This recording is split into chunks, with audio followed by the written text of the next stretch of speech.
There is also growing scrutiny when it comes to Donald Trump and his taxes. Trump has said himself, "I work very, very hard to avoid paying taxes." ABC's chief investigative correspondent Brian Ross on Trump's golf course and his yacht and the millions in tax dollars at stake.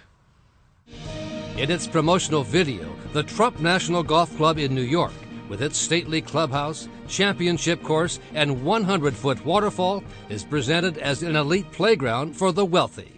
Trump has publicly boasted that this place is worth more than $50 million. But now his tax lawyers are trying to claim it's worth only a little over $1 million. $1.3 million. That would mean his tax bill would drop from $808,000 a year to just $80,000. And now this small town is forced into a legal fight with Donald Trump. There are individual homes worth a lot more than $1.3 million. How could it possibly be that low?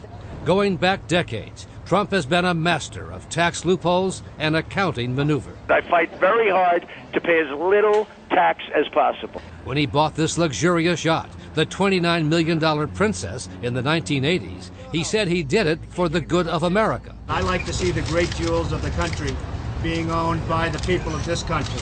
And it had a big play as to why I bought this boat.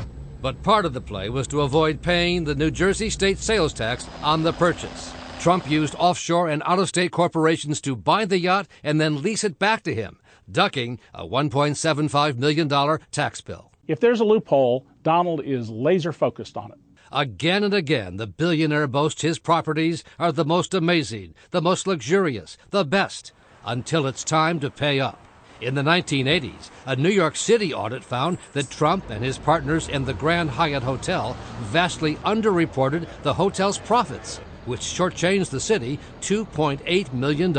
Sneaky? Oh, it was very sneaky. He cheated the city of a substantial sum of money. Trump has denied any direct role, but auditors found he signed off in this letter on what officials called the sneaky accounting practices that led to the underreporting.